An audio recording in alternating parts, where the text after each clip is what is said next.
How's it going, Ding Dongs? Welcome back to Ding Dong Drift. We're jumping off right from the last video. Got the bumper sanded, coated for the second time, and also reinforced. And today we're gonna start doing the actual body work with body filler and hand sanding and actually smoothing everything super nice so that it's ready to be painted, clear coated, and molds taken of the parts. Like I said, I'm gonna start at the front and move my way back. So at the end of the last video, you saw I filled in the gaps with panel bond. On this bumper, I already sanded those gaps down, and I did the second coating of epoxy because I wasn't able to do it in the last video on this bumper. But this bumper did get 2 coats, so you can see this bumper is coated now. It's nice and shiny. The thing I'm dreading the most is going to be this area here to sand, and this, because I have to hand sand it because the orbital sander doesn't fit. And same thing with this bumper, sander doesn't fit in here, so that's going to have to be hand sanded. But it's already pretty smooth. It doesn't look like much body work is going to be needed to smooth these bumpers out. This one, mostly just the areas where it broke. Right here there's a gap for some reason. You can really see it in the light there. See that? See the little gap there? But yeah, other than that, it's looking pretty smooth already. I think there's some misalignment here. Very minor stuff that is going to be very easy to block sand. See, everything's very stiff. It's exactly how we want it for the mold. Throw it on the time lapse. I'm going to go over this one with the orbital real quick just to get the rough texture off, because I don't want to be hand sanding that forever. Also gonna take down the panel bond on that one with the orbital because it's in all easy to reach areas. And then we can start doing body filler.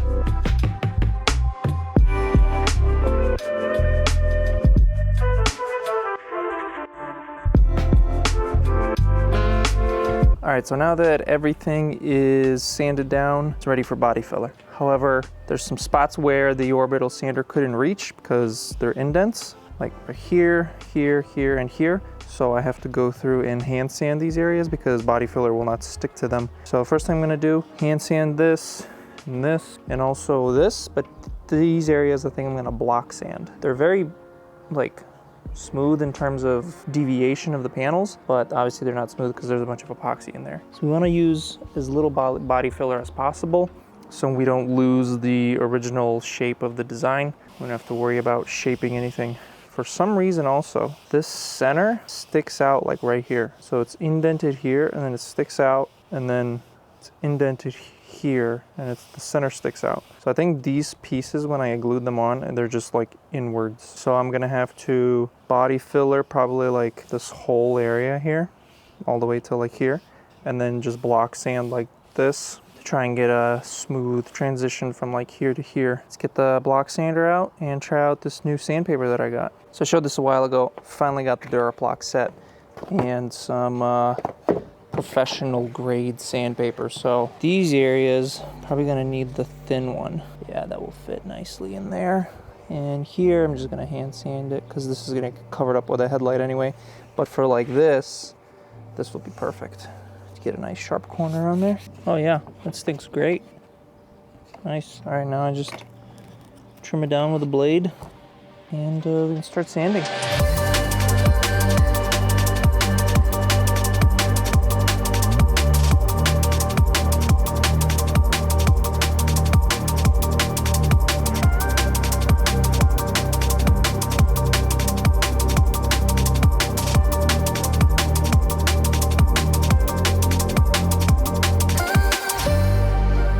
Well, it rained the last 2 days and there was no rain in the forecast today, and I was about to come out and sand and then it started raining. You can see everything is wet, but it's finally cleared up now, so I can start sanding and doing more stuff. The first thing I'm gonna do though is finally try this new body filler. So no more Bondo, no more Bondo brand. I got some professional stuff, so we'll see how this works. I got this nice little diagram here. For 2 inches of diameter, ball of this stuff, you use a 1/2 or a 1 inch of hardener. Cool, because I always use too much hardener and my stuff hardens up in like 3 minutes. Super excited to use the new stuff. I think in this video, because it's already really late that I'm releasing this video, I'm just gonna finish the front bumper and then we'll continue moving back. I kind of started doing the rear bumper because I thought I was going to be driving the car, but it's not looking likely that I'm going to drive the car much this summer because I got to finish the body. I don't want to break it. It was a lot of work to get to this point, so I'm going to do the body work, looking good and stuff, and then maybe towards the end of summer, do some driving. We'll see how it goes. Trying to work as quickly as I can, but I still have a full-time job. I only do this for a couple hours a day, sometimes during the weekends. Don't really have that much time to be working on this stuff. I do now, so let's do some more sanding and body filler and stuff.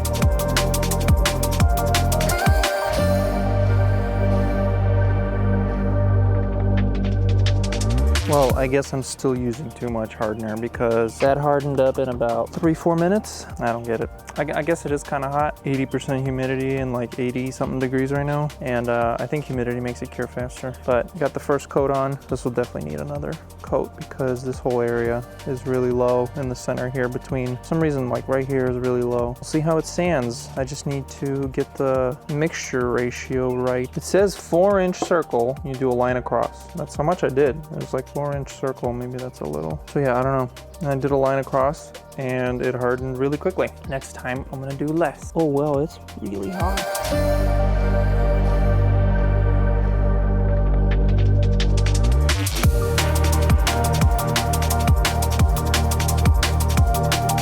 Man, this weather is killing me, dude. Freaking raining again. The thing I'm most annoyed about is it's not in the forecast. It didn't say there's gonna be any rain today. It said it was partly cloudy, 83 degrees, should have been a beautiful day, and it's raining again. I just wanna finish this damn thing, and I don't wanna sand inside the garage because it's just gonna cover absolutely everything in dust. So if the weather's nice, I wanna be sanding outside. In case you're wondering, I've been testing my 3D printed headlights in just, you know, terrible conditions, sitting on a black roof, just letting it sit in the heat, in the rain, everything. And as you can see, there's no warping or anything. Nothing is melting yet. Everything is staying how it should. So purchase with confidence. I was looking at the bumper, thinking about how it's going to be molded. Luckily, while I was modeling it, I did think about the molding process, and I tried to not make any overhangs that would make this get caught in a mold or get mechanically locked in a mold.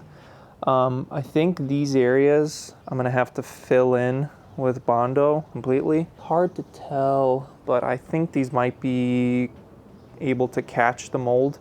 Luckily, all this you could see is a straight line. So if you think about the mold being, you know, like this and going inside of this vent and trying to pull the bumper out, it will be fine because there's no overhangs. You can see I have draft angles pointing down everywhere.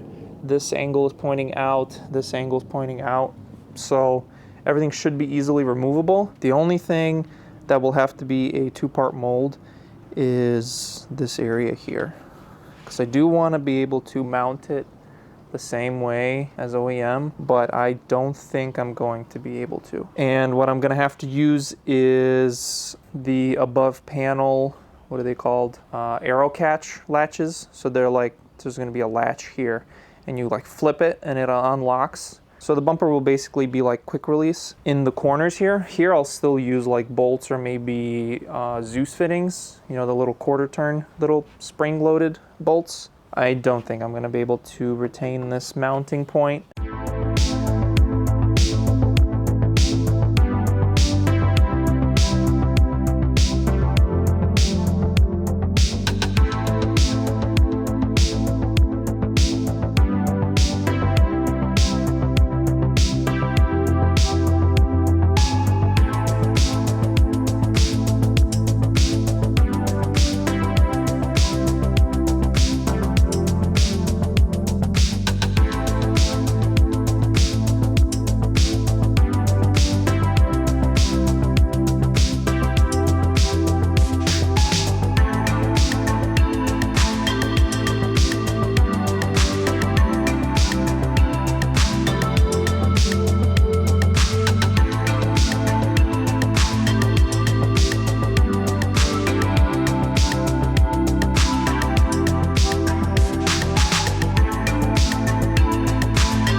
Well, there we have it. The bumper is done. I'm letting it dry in the sun while we still have some sun left tonight. It is almost ready for mold making. Yes, I'm making molds of every part that I 3D print. I don't know why people keep asking the same exact question over and over again, asking it on Instagram, on YouTube, Facebook, literally everywhere keeps asking, everybody keeps asking, am I gonna make molds of this stuff?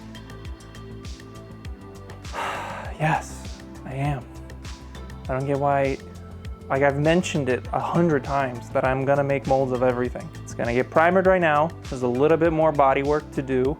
I primered it just so I could see the little tiny imperfections in it a little better. I have a better primer coming to use with the spray gun. Hopefully the body work will be done. I'll primer it again, do another quick sand, and then do a 2K clear coat so that it's super strong so that the epoxy gel coat, when I make the mold, doesn't just pull all the paint off like it did when I did the sunroof delete. That was terrible. All the paint, all the primer came off of the plug and into the mold, and I had to scrape it all out and sand it, and it was a pain in the ass. So hopefully that doesn't happen this time, because this is gonna be a much bigger, heavier, just gigantic mold compared to the sunroof. I think I'll be able to do it. But that's gonna be it for this one, Ding Dongs. Thank you so much for watching. Next video will be, because I'm waiting for stuff to come in for the bumper.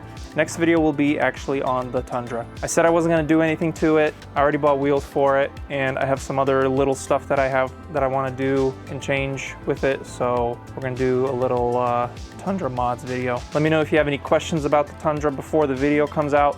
I'll try to answer them in the next video. But that's gonna be it for this one, Ding Dongs. Thank you so much for watching. Peace out, stay sweet, and I'll see you guys next week. America.